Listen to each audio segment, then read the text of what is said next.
돌로미테 해외 라이딩 4일차 일정이 시작되었다. 이날은 스텔비오에서 시작해서 코리나노까지 약 93km 라이딩을 하게 된다. 이 코스는 전형적인 이탈리아 산골 마을과 과수원길을 달리게 된다. 이동 경로는 다운힐이 90%라고 말했지만 페달링을 안하고 앉아있으면 가는 길이 아니고 마지막 구간에 10%의 힘겨운 어필 구간을 감수해야 하는 일정이다. 이날 라이딩은 오전 8시 50분쯤 되어서 출발하게 되었다. 라이딩을 출발하면서 곧바로 어제 힘들었던 마지막 어필 구간을 되돌아 나가니 편하게 출발할 수 있었다.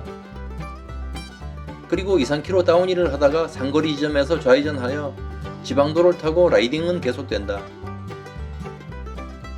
이탈리아의 전형적인 시골 마을 풍경을 구경하면서 룰루랄라 신나게 페달링을 한다. 그러다가 어느 소도시 시골 마을을 통과하다가 우리에게 관심을 보이는 바이크족들을 만났다. 그들과 잠시 소통이 되면서 함께 사진 찍기와 사진 찍어주기를 하면서 지나간다. 시골 마을로 들어서자 주변에 온통 사과나무들이 울창한 과수원 숲길을 통과하게 된다. 여기저기서 아침부터 스프링클러에서 시원하게 물줄기를 뿜어대며 주변 공기까지 정화시킨다. 끝없이 이어지는 한적한 과수원길을 따라 아침 햇살을 안고 가니 눈이 부셔서 시야가 불편하기도 하다. 이렇게 과수원길을 따라 라이딩을 하면서 지나온 것이 벌써 1시간 정도는 달렸다. 그러다가 어느 이름 모를 마을의 넓은 공터에서 잠시 쉬어가기로 했다. 이곳은 마을 옆으로 커다란 하천이 흐르고 뚝방길을 따라서 기차가 지나가는 이색적인 풍경을 볼 수가 있었다. 그리고 계속해서 이어지는 과수원길을 따라 라이딩하면서 평생 구경할 과수원을 이날 한꺼번에 보게 되었다. 그런데 아직 과수원에는 익은 과일이 하나도 안 보이는데 과수원 길가에는 과일 무인 판매대가 보인다.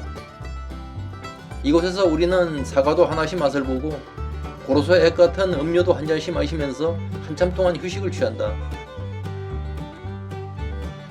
과수원길을 달리다 보니 어느덧 과수원 지역을 벗어나서 하천 옆으로 난 자전거길로 들어섰다. 어느 마을인지는 모르지만 지나가는 길손들은 잠시 휴식을 취하면서 여담을 나눈다. 바로 옆에는 하천이 유유히 흐르고 있었고 주택들도 많이 보이지 않는 시골 마을이다. 이제는 계속해서 이어지는 한적한 시골 마을길을 지나면서 여유있게 라이딩을 즐기고 있었다. 좌우를 살펴보면 온통 울창한 나무들과 파란 초원만 보이니 마음이 평온하기만 하다. 그러다가 지붕이 휘어져 있는 특이한 목재다리를 만나서 터널을 빠져나가듯이 통과하게 되었다. 라이딩 출발한 지 벌써 3시간이 지났으니 이제 배꼽시계가 알람 소리를 낼 때가 가까워진다. 자그마한 소도시를 지나다가 점심을 먹고 가려고 자전거 주차를 했는데 문이 닫혀서 다시 돌아 나온다. 그럼 일단 조금 더 가보자는 의견에 다시 자전거를 끌고 나와서 길을 건너서 라이딩이 계속된다. 벌써 한나절이 되었기에 햇살이 강하니 따갑게 느껴지는데 마땅히 햇살을 피할 수 있는 곳이 안 보인다. 이렇게 한동안 라이딩을 진행하다가 도로변에서 마치 사막의 오아시스 같은 한 그루의 나무를 만났다. 부족 하나마 그늘을 만들어주니 옹기종기 모여서 간식이라도 먹고 가려고 보따리를 풀었다. 빅토로님은 간식으로 먹으려고 준비했던 바나나를 가방에서 꺼낸다. 그런데 날씨가 더우니 바나나가 푹 삶아져서 흐물흐물하니 이빨 없이도 먹을 수 있을 정도였다. 하지만 한나절이 넘어서 뱃속이 허전하니 모두들 바나나를 한 개씩 쪽쪽 빨아 먹었다. 작은 나무 그늘에서 한참 동안 휴식을 취하고 달리다 보니 어느 소도시로 진입했다. 여기 가면 밥은 안 주더라도 빵은 줄 것이라는 생각에 모두들 눈길이 가게의 간판만 살핀다. 그러다가 큰 글자가 눈에 쏙 들어와서 찾아간 곳이 바로 피자집이다. 이렇게 피자집에서 자리를 잡았는데 주문은 주메뉴인 피자가 아니고 햄버거와 콜라로 주문을 한다. 음식이 준비되는 시간에 기다리다가 주방을 슬쩍 들여다보니 뜨거운 화덕에서 구수하게 피자 굽는 모습이 보인다. 한참을 기다렸더니 햄버거가 나왔는데 배가 고파서인지 입맛에 잘 맞는 편이라서 맛있게 먹었다. 점심을 먹고 나서 따가운 햇살 아래 라이딩은 계속되고 또 과수원길로 접어든다. 과수원 라이딩이 끝난 줄 알았는데 과수원길은 끝없이 이어지고 있었다.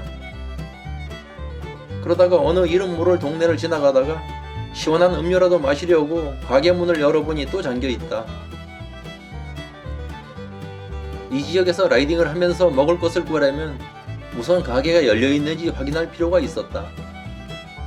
한참 동안 라이딩을 진행하다가 또 한 집을 찍어서 몰려갔더니 휴업인지 휴가인지 주인이 없는 빈집이었다. 하지만 가게 문 앞에 배치된 탁자가 있으니 이곳에서 동키대장이 준비해온 과일과 음료를 마셨다. 이날 우리는 라이딩을 하면서 6시간이 지나도록 과수원길 사과밭을 벗어나지 못했다. 그러다가 목적지를 2-3km 남겨두고 자그마한 동네 뒷동산 방향으로 들어가니 가파른 어필 구간이 나온다. 조금만 올라가면 될 거라고 하더니 고갯마루를 올라서니 내려가는가 하면 또 올라가기를 반복한다. 하루종일 거의 평평한 길을 따라서 편하게 라이딩하다가 마지막 구간에서 힘을 쏙 빼고 만다. 이날따라 날씨가 더워서 어필 구간을 오르다 보니 땀방울이 눈으로 흘러들어간다. 그러다 보니 일부 대원들은 내려서 꿀밥까지 하는 모습이 보인다. 숙소를 얼마 앞두고 체인이 이탈되어서 어렵게 조치하고 조금 늦게 입구에 들어서니 모두들 아이스크림을 하나씩 먹고 있었다. 그런데 양손에 시커멓게 묻어있는 기름을 대충 휴지로 닦고 아이스크림을 받아서 급하게 먹었더니 차가운 것은 생각나는데 무슨 맛인지 모르겠다. 이곳 호텔에서는 이날따라 객실을 배정하는데 시간이 많이 걸려서 한참 동안 햇살을 피해 나무 그늘을 찾았다. 그리고 자전거를 지하 창고에 보관하고 나가지고 프런트에서 객실 배정을 받았다. 그런데 객실 배정을 받고 엘리베이터를 탔는데 구조가 이상해서 모두들 빵 터졌다. 0층에서 엘리베이터를 타고 1층을 누르면 1m밖에 안 되는 바로 옆문으로 나온다. 그리고 엘리베이터 문이 각 층마다 열리는 방향이 달라서 어느 쪽이 열리든지 어리둥절하기만 했다. 210호에 가려면 4층을 눌러야 했고 310호로 가려면 5층을 눌러야 하니까 모두들 한참 동안 우왕좌왕했다. 모두들 엘리베이터를 타느라고 우왕좌왕했지만 어렵게 객실을 찾아서 짐을 풀고 창밖을 조망해 본다. 바로 앞쪽에는 성당의 종탑이 우뚝 서 있는 풍경을 보니 마을이 제법 크다는 생각이 든다. 우리는 이날 하루 일정을 마무리하면서 일명 과수원 라이딩으로 이름 짓고 오랫동안 기억하기로 했다.